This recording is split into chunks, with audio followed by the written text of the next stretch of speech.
You're listening to the Empowering Process podcast with your host, Gail Kraft. Listen as she holds frank discussions around how your purpose, being present, and trusting your power impacts your life. Whether you're an entrepreneur, leader, or developing your vision, you'll find wisdom and insights you can utilize right now. Welcome your host, Gail Kraft.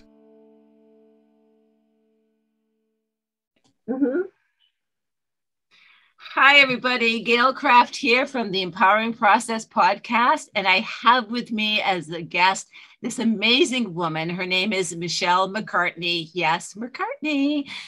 No relation, but maybe she'll sing for us. She is the founder of McCartney Bookkeeping, and she helps small businesses by providing bookkeeping so they can better understand their finances and make better decisions relating to the growth of their company. Michelle also has an amazing podcast called Mothers Illuminated, which is all about what it's like being a mama, especially being a mama owning a business. Welcome. Hi, Michelle. Hi, thank you for having me. Oh, I'm so thrilled. And today we're going to talk about taking action on your breakthrough ideas, right? And it's something that you don't hesitate in doing, but you see clients who, I know I talk to my bookkeeper about everything. I call my bookkeeper and she's my CPA. She does my taxes and everything. I call her before I do anything. What's the tax implication if I do this? And she'll say, why would you do that? Or she'll say, there's another deduction in your future, Gail, right?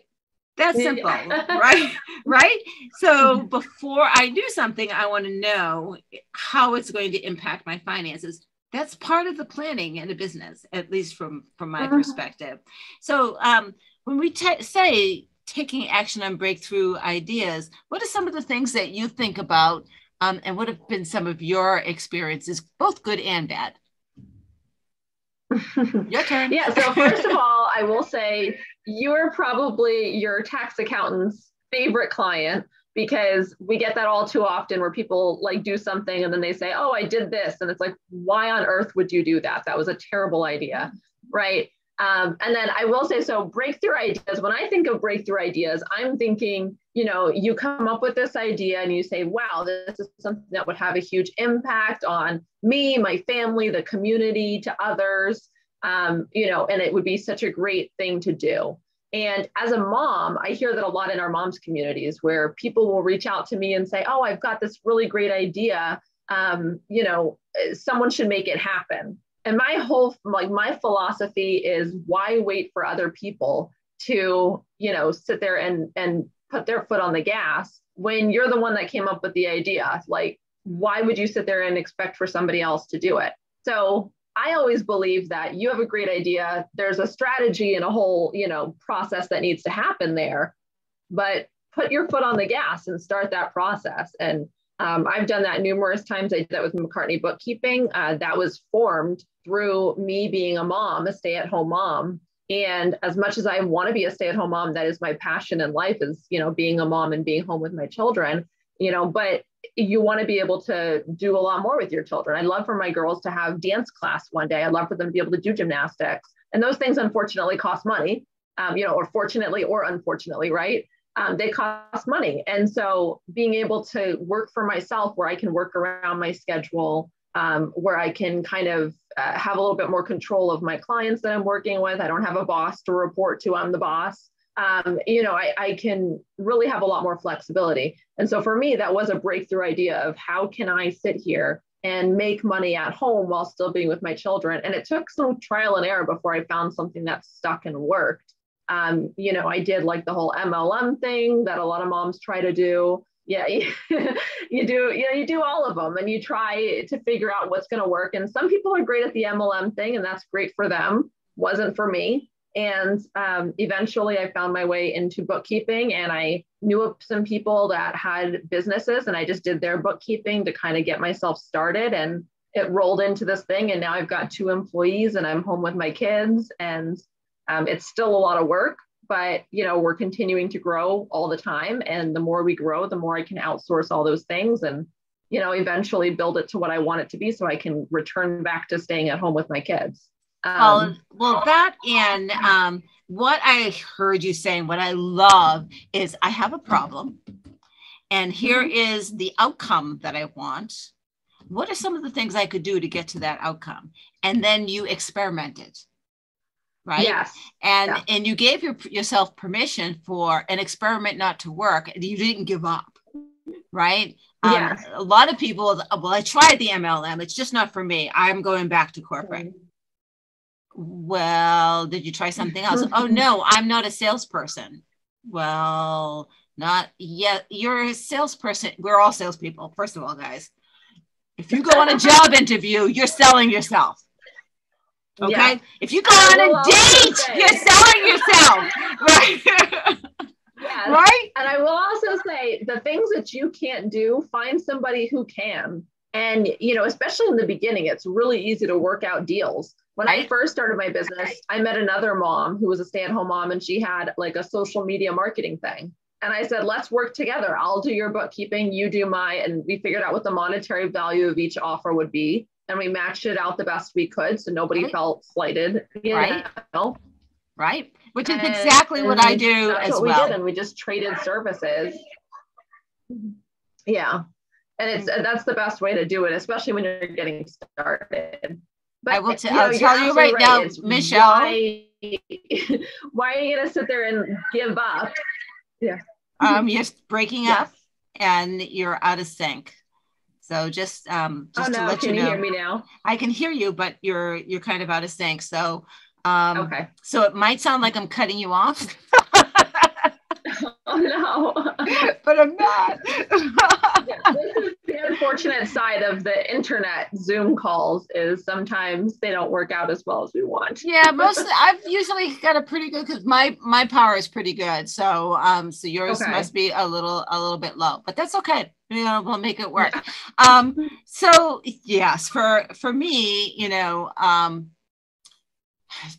when I think of taking action on breakthrough ideas, that it's the action that's really, really important, right? Mm-hmm. So there's not a person I know that hasn't had an amazing idea, right? There's not a person I know who hasn't said, gee, someone should invent that, right? Yeah. Everybody has had these thoughts. I had a friend of mine who was actually a scientist, and he worked on a project and something happened and he walked away from the project. And I said to him, but that's such an important project. He said, Gail, it's in the universe. Someone will pick it up. It's going to happen. Yeah. Don't worry about it. Right. Right. So if you're thinking about it, that means something has gotten us, the mankind, to a point where that's a possibility. And you have thought about it. Don't be surprised if someone else is also not thinking about it. Right. Oh, yeah, absolutely. And that's one of the things that they say is if you look historically across all the inventions across time, you'll find that around the same time periods, different things were getting invented that solved the same problems and in a lot of ways were the same product, but on different parts of the globe when there's no way they would have known that anybody else was developing the same things. Exactly. So I absolutely agree with you. I absolutely agree with you.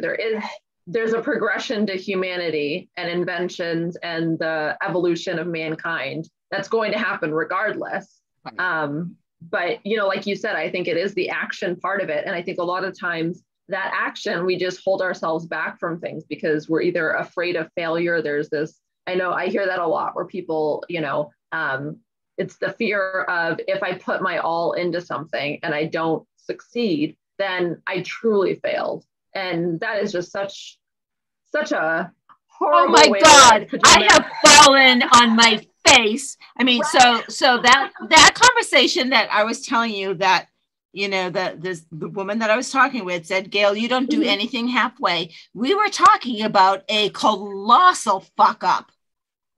I lost my clients because I walked away from them. I sold my home. I left San Diego. I gave everything up for this idea that fucking fell apart. And I had nothing. I tried it. And I learned a shitload from that experience, right? I came back, and I didn't come back to San Diego with my tail between my legs. I came back with, wow, I'll never do that again. Thank you, universe. I also, right? I also spent time to investigate what is wrong with me that I allowed myself, right? What lesson do I have to learn from this? What's the lesson? What's the gift? Those two questions, ask yourself, what's the lesson? What's the gift? Right? Mm-hmm. And I didn't leave the situation until I nailed the lesson and the gift. Mm-hmm. Right? And honestly, you know, within months, I had this amazing contract that I had nailed, right? Bringing in a shitload of money, and I was paying off all of the bills I had accumulated in that venture that failed. Right? Wow. Yeah. Because I knew I could. Right? And that's the thing. So you fail and you pick yourself up and you try something different. Or if there's an objective that you're trying to reach, go after it differently. Right? Your objective was to work at home. MLM doesn't work for you. Those little parties at home, right? Yeah. Right? Yeah. And then you find out 7 out of the 10 people there already buy your product. Oh, well, that was ridiculous. Right? Right? Yeah, exactly. Right? Or I need to ask my husband before I can spend this kind of money. Well, you know, they're not going to come back. Right? Yeah. Oh, yeah. Right? So, I don't care. Yeah, it's definitely. Definitely what? I'm sorry. I was just gonna say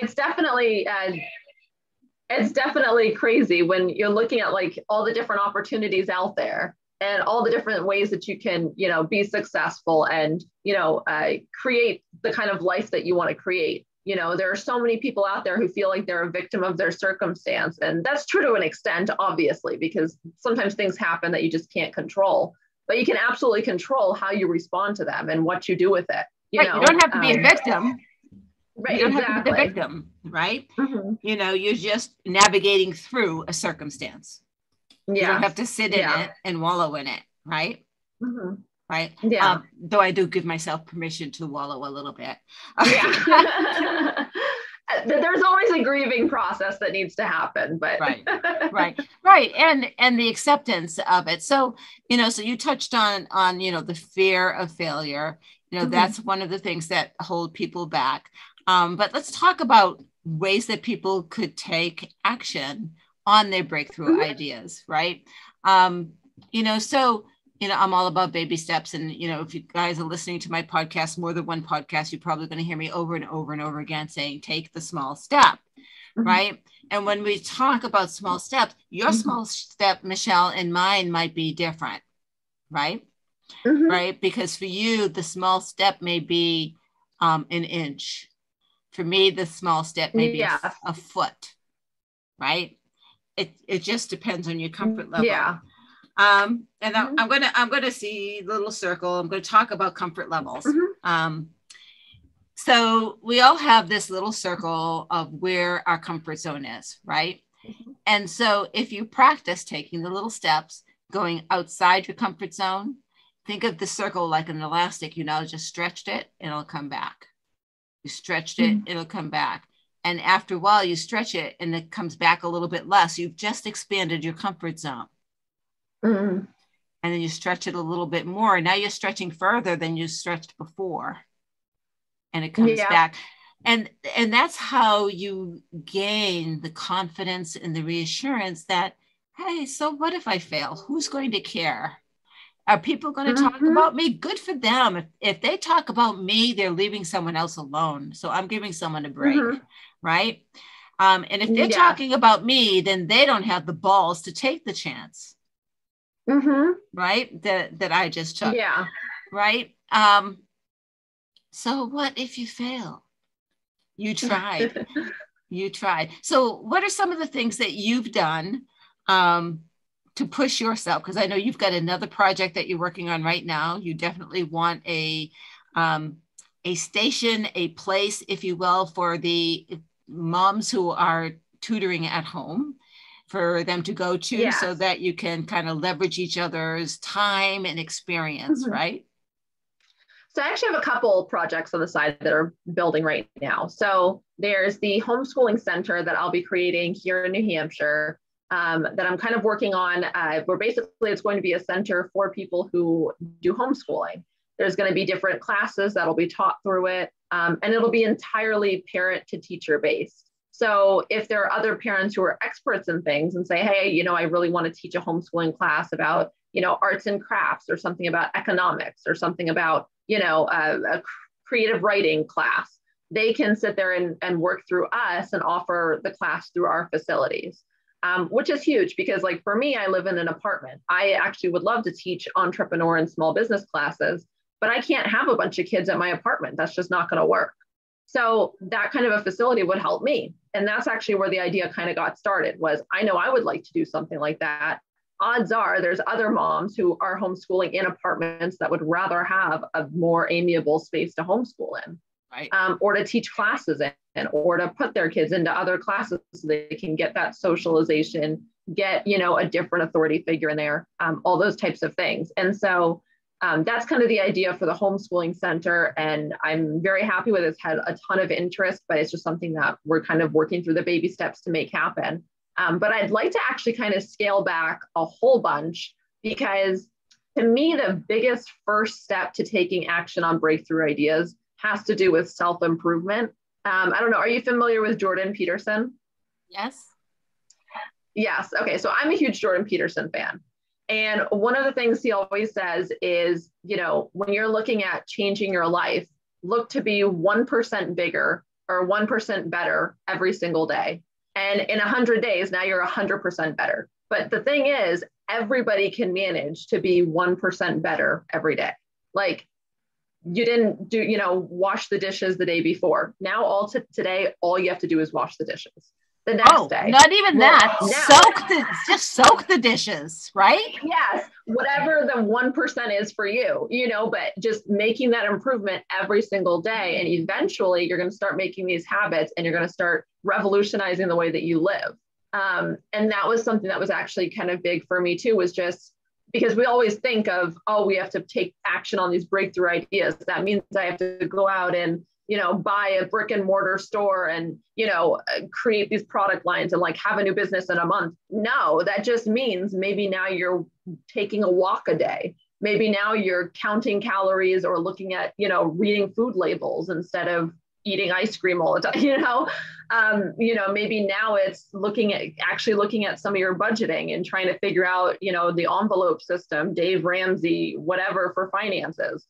There's 100 different ways that you can improve your life. It doesn't have to be in the business world. So I've kind of taken that to the business world, but it started with that. It started with when I became a mom and I all of a sudden had this child to care for. And I was like, I'm 25, 26, how am I supposed to take care of a baby? And you just have to become better. And, for me, like, I'm a firm believer that there's no better motivator than having children. And I'm sure everybody's gonna have their own opinions on that and their own motivation, but to me, no bigger motivation than having children. And so you need to figure out, I think that's number one, is you have to figure out what your motivation is. Because if you're not clear on what it is you're trying to shoot for and why you're doing all these things, you're not going to stick to it, and you're not going to be successful no matter what you're doing. No, it doesn't. It doesn't really matter. You have to have, and there's, the jury is out on this, the passion, having passion for what it is that you do.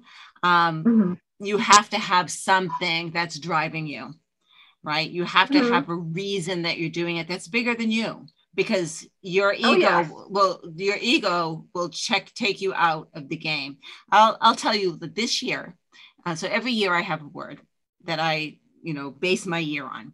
This year, my word is to minimize, right? And part of that, my philosophy behind minimizing means I need to break my patterns, right? And so like today, you were talking about 1%, or I was talking about little steps. Last night, before going to bed, I was like, so what am I going to do tomorrow to break my pattern, right? I'm not going to bring my coffee into my chair. There's a chair I sit in the living room, and, you know, start my day with my coffee. I'm going to sit at the dining room table with my coffee instead. It's just, you know, and this morning I was like, ooh, this feels weird, right? Right. But it was right. But it was breaking that routine. And because of that, I did things in a little different order than I normally do things. And I still got stuff done. Surprise. Right. And then one of the other things is I've gone back to, had gotten away from this. I added listening to Audible books, right? Now, to sit down and listen to an Audible breaks into my day, takes time out of my day. So I listen to it while I'm doing something else. That's why I'm doing an Audible instead of reading a book, so that I can listen while I'm doing something else, right? So that's another way of taking action in your life. Now, for breakthrough ideas, I think we need to help people identify. You've got little ones running around, identify what breakthrough means. And for me, it has multiple levels, right? So we've got, you know, the image of breaking through the glass and breaking through with this amazing idea, right? Sometimes, though, the breakthrough idea is a whisper, right? There's a little something that you kind of go, I just had an interesting thought. I wonder what would happen if I took this further. So it's about being curious about that thought, right? You got curious about, maybe there are other mothers that would have the same need as me. What would that look like, right? How do we satisfy that? So you get curious, right? And start asking yourself some questions, right? It's Einstein said, you know, the secret is to ask, you know, asking really good questions. And if you give me a problem and I have an hour to solve it, I will spend 55 minutes asking questions before I try to solve the problem. Yes. Right? Yeah, absolutely. And that's also a great sales technique, is you have to ask all the questions so you really figure out what it is what it is that drives somebody, what it is that's going to make them, you know, do what it is you're wanting them to do, or what it is that they actually need and how you can help them. But vice versa, like you said, that's part of being, you know, and being honest with yourself too. You know, I think that's a huge part. Like, I would love to sit there and be able to envision myself as somebody who does an hour of yoga every single morning and, you know, does all these great things. That's the reality of that is just that's not me. And it's not because I have anything against that. It's because I wake up in a bed with two other small children who are 3 years old and younger. And for me to be able to wake up and then go do yoga first thing in the morning is just not possible. So I think being honest with ourselves and saying, like, look, where, you know, what can we do? Now, I now do 30 minutes of yoga actually with my 3-year-old when my youngest naps in the middle of the day. And so that's a fun thing that we kind of do together. But it's, you know, so it's just about finding that compromise of how can we, like, what's the closest we can get to our ideal within the reasonable parameters of our lives, you know? Right. And what's the purpose, right? What, like you said, what is the why? So, so I'm going to give you a Six Sigma. It's a Six Sigma tool. Now, motivational speakers have taken this, and, you know, Tony Robbins uses it, and Simon Sinek has a whole career around it, right? It's called the why, but it's really a business tool. And so you ask yourself, why am I doing this? I'm doing this because I have children that I want to be around for.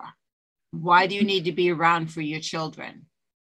I want to be around my children because I want to be sure that they could get really good parenting guidelines. Why is it important that they get really good parenting guidelines? I want to be sure that when I raise my children, they have all the tools that they need. Why is it that it's important to me, right? So you ask your why incrementally down at least 5 times, sometimes more, because then you get to the nugget of bottom lining. Why is it important? It's important for me to be around to raise my children because it's important for me that they know what love is. Unconditional, committed love. Bam. There you go. There you go. Right? Yeah. And when you get there, you can feel it in your heart. And so when we talk about understanding why, if you ask yourself those questions, you know, you might get to the end and say that I don't really give a crap. Then I don't think I want to do this. That's also a good discovery to make. Yes, absolutely. Right. And now, I have to ask you, Gail, do you think that if you had done that exercise when you were moving from San Diego and made the worst decision of your life, or so you say, do you think that if you had done the why exercise, you would have been able to forego that entire experience? No. My why was pretty solid. Yeah. My who, I didn't ask. Who am I doing this for? What's their track record? Do you want to interview some of the people who have tried this before? Right. That makes sense. Yeah. Right. What makes you special? Right. I'll tell you, the drive there, my cat, who is not a screaming cat, on a 13-hour drive, screamed literally on the back. Wow. Usually he's like a dog. You know, I put his crate beside me and he sits on the crate and looks out the window. Or he looks out the back window at the drivers behind us. Right? Screamed the whole time up there. And I'm like, gosh. Right, as I'm going up, I'm going, oh my God, am I making a mistake? Oh my God, am I making a mistake? Oh no. Right? And then I'm like, I made a commitment. I have to stick with it. I made a commitment. I have to stick with it. Right? That's a tough one, guys, because I am the type of person who will try to make it work if I made a commitment, even though I probably shouldn't. There are some times where your commitment was the mistake. Right. And so learning to listen to your intuition, my intuition was screaming at me. I mean, the weather changed from sunny to rainy to snow and sleet. I mean, ridiculous. Everything that could happen other than me getting into a car accident and not showing up tried to stop me from going. And I pushed through. Right. But I wouldn't have gotten the lesson that I got. I wouldn't be, quite frankly, as humble as I am. Right. It was a good kick in the balls as far as my ego is concerned. Right. I wouldn't be so willing to admit my limitations. Right. And work through them. Because it was a humiliating experience. Humiliating. And it humbled me. And I think I needed that. So. And I think that kind of comes to the crux of the whole taking action on breakthrough ideas is you have to be willing to have those humbling experiences. Right.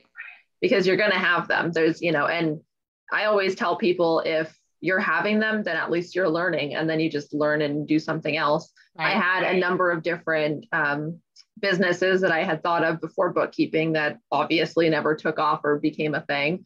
But you know what? I learned so much through the whole journey of getting here that now when I have an idea on how to run a business, I have the connections, I have the understanding of how to be successful. I have the understanding of how to actually do it all properly. The financial understanding, I understand everything so much more clearer now. So now when I have ideas like, oh, this is a good business, I now test it. I now, kind of reach out and see, okay, who's interested in something like this? Like if I was to go down this path, would I start off with, that's always my thing is if I start off with enough money coming in or enough projected income coming in every month to cover the expense of doing that business, then to me, it's considered worth pursuing.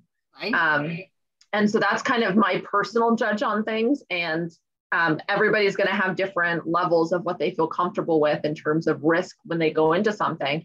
And of course, anything can always backfire. But that's the biggest thing, is you need to figure out like, what is the risk that you're comfortable with? Right. I'm writing it down. Yeah. What is the, what it is that you can actually put into it too, because I have one business that's really solid right now. I have two businesses in the works, and I have two small children and an apartment to help keep up. When I think of adding in more businesses, now my thought is, okay, can I actually do what I need to do to make it be successful? Or am I going to get myself into something that I can't follow through with, that's going to end up, taking up too much of my time? So now I can't dedicate my time to other pursuits that are more fruitful. Is it going to, take away my monetary resources that I could be putting somewhere else that's better? All those types of things. And that's another thing that they usually say when they talk about like the millionaire mindset, is you need to put a dollar value on yourself and say, what's worth doing? Because if something is less than your dollar value on yourself per hour, then have somebody else do it. But if it's at that dollar amount or higher, then it's worth your time looking into.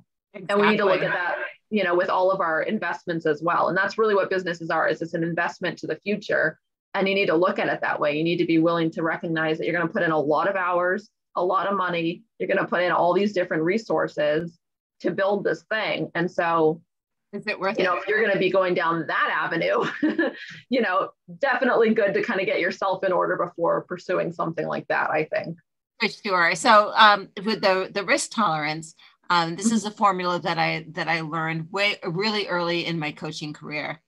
And it's for those who are building the side hustle, right? So I'm working a day job because it's secure. It gives me, 9 to 5, what I need. But I want to build my passion job on the side. So I'll do it on the weekends. When do I quit? Right. So this is, you need to understand your financial risk tolerance. Yeah. So how many months? So, how many dollars do you need to come in every month for you to feel comfortable? Everyone's different. Let's say it's $3,000. Let's say it's $3,000. All right. So you need to be, all right. So now you brought in $3,000 a month. How many months in a row consistently do you need to bring in $3,000 for you to feel comfortable that this is a trend that will continue? Is it 3 months? Is it 6 months? Is it a year? It depends on your risk tolerance, right? Yeah. Right. And then when you are consistent for your risk tolerance, then you can give your notice. This is when I have clients who want to build a business, but they're in a day job, we talk about what is your risk tolerance formula before you do that, right? Because please don't quit your job and go into it. Please don't do that, right? Yes. But I'll tell you, like, one of my favorite stories is I have a woman, she was a pharmacist and she hated it so bad, but she went into it because mom and dad said, this is what you need to do. And that's what she did. And, but she was making good money, but she despised it. Right. Yeah. She's an amazing artist. Oh, okay. Of murals. So her and her husband bought this small place by the beach, renovated it, and she muraled inside and some of the outside so that she could start experimenting with doing the murals and having something for people to see about, this is the type of work I do. She did quit her job, and she has a side hustle, which is an MLM, but that's what she felt comfortable with, and the murals. And she's, when you see her on Facebook with her ladders up, she's this little, Oriental girl climbing up the ladder, right? Yeah. Making these big strokes. And, she did an ocean scene. You felt like you were in the ocean. Yeah. Unbelievably beautiful. That's her calling. And that's what she wanted to do. But she had to, first of all, get the business going, right? And then figure out, how am I going to market it? And then how much, what do I need as a comfort zone? So she started the MLM first to get that to a point where she had some consistent money come in so that she could walk away and do her painting. Right. So it just depends. I have another who's a photographer and a photo artist. I attract artists for some reason, I guess. Anyway, and she's building an MLM to be her passive income. Right. So it's not a bad thing if you can do that kind of work. Yeah, absolutely. And that's, I mean, it's the same thing with any type of work, right? There's specific types of people who, with their natural, you know, God-given personalities, can excel in those fields. Right. You know, and it's different for everybody. There are some people who really kill it with the MLM thing. Well, some people, but I will tell you, anyone that I know who says they're bringing in 6 figures a month have been doing it for a very long time. Yes. Yeah. And so the other thing actually that kind of builds up to this as well is they usually say when you're looking at businesses, it takes about 3 to 5 years to start getting into the point where you can have the profit coming in, you can start outsourcing things, you can start getting like a regular business built together. Right. So that's generally what they say. Most people do not turn a profit in the first year of business. Like it's very rare, unless depending on the industry, of course, but you know, it's very rare. And so, so that's just a huge thing to keep in mind too, is I think persistence is huge. When people sit there and say, oh, I want to do this breakthrough idea, there's a lot of people that want to jump ship right into something without thinking about it. And you really need to be prepared to be investing in something for 3 to 5 years. Right. To build the business you want. Now, there's obviously ways to expedite it. Working with a coach is a great way to do that. You know, working with people who can help mentor you through the process so you don't have to learn from all those mistakes. You learn from others. Right. But you have to be willing to at least, you know, put in a year's worth of investment into something to actually see it paid off. And if you're chosen a desired career, which is not a breakthrough idea, is something that is artistic, right?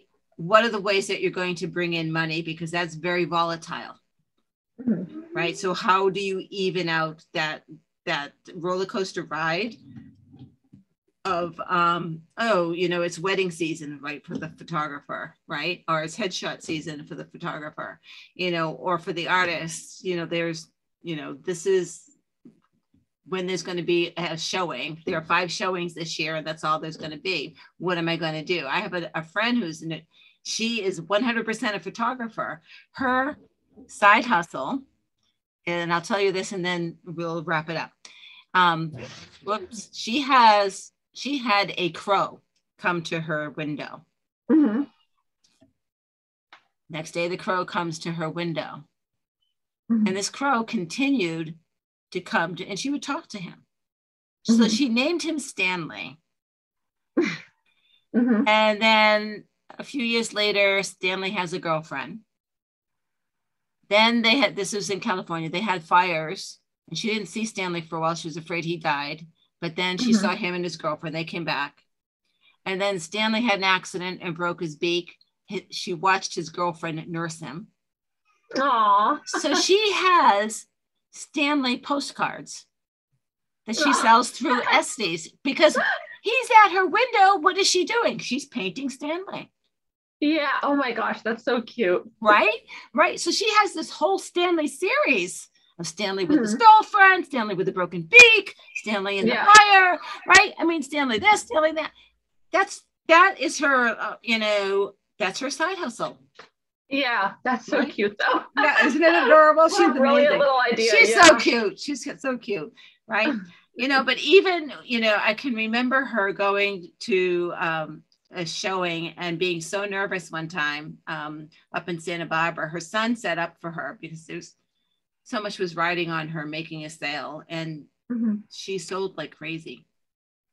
Sold like crazy, because she was not going to give up on her desire. So sometimes your breakthrough idea is something that is unique, something that is incredible. My son, I can't talk about what he does because it's for Boeing/NASA, and it's like way in the future. He says, Mom, I'll be dead by the time they start using this shit. Right. Yeah.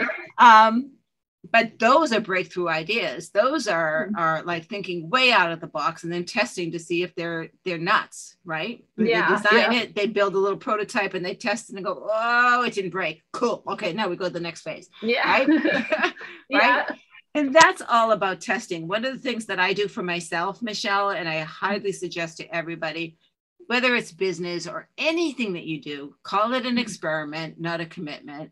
Mm-hmm. And give yourself permission to look back and change your mind. Yes. Give yourself some grace. Oh, right? Absolutely. Right? Absolutely. Yeah. So taking action, get off your butt, make it happen. If you have a breakthrough idea and you don't take action, don't be surprised if you see your next door neighbor doing it. Yeah. Right? Yeah. And no envy or jealousy if you see someone else doing it either. Right? No. If you're not willing to do it, we should support the people who are. What I've learned is I can't tell you the people that leverage my ideas. Let's put it that way. Mm-hmm. Right? Yeah. I'm like, oh, look at the podcast that you're doing. Interesting. Because we were talking about that. Right? Anyway, what a compliment. Mm-hmm. Right? What a compliment. That means that I have fresh ideas and perspectives that kind of got you excited and got your juices going. Well, that's what a coach is supposed to do. Mm-hmm. That's what I'm supposed to do. I don't have the answers, but I'll get the juices going for you. Right? Exactly. Right? Yep. So I look at that as you're doing your job, Gail. That's cool. Yeah. Yeah. That's a great way to look at it. Yeah. Right. So, Michelle, if people are interested in hearing more about the school that you're setting up or more about the business that you're in, the bookkeeping business, how would they get in touch with you? Yeah. So the best way to get in touch with me is actually through my website, which is McCartneyBookkeeping.com. That's a great way to just touch base with me. You can ask me anything. I mean, I'm super open. I've helped tons of people start businesses to kind of get those things going for them. We do also offer business consulting packages, which has a startup package. So if people are looking to start a business, we can literally hold your hand through the whole process. And so that's the best way to reach out to me. And like I said, you can even reach out to me about other future business ideas that you think I'm going to be doing. That's where you can get a hold of me. So send her someone want to be a nanny for her and then do some trades. She'll take care of your bookkeeping and you nanny for her. Okay. Right, exactly. Thank you so much, Michelle. And again, this is Gail Craft, the Empowering Process Podcast. Thank you for spending time with me. If this was of interest to you, if this got you excited in any way, please leave a comment. If a question came up because of this, let us know. Maybe we'll get back together and answer your question. If you know someone who maybe should hear this, share it out. But by all means, subscribe, download, let us know that you're listening. Thank you so much. Bye-bye. Thank you for listening to the Empowering Process Podcast. Be sure to visit Gail at gailcraft.com to learn more about how she serves thought leaders, entrepreneurs, and goal seekers. And remember, if you like this broadcast, be sure to share and subscribe so you don't miss an episode.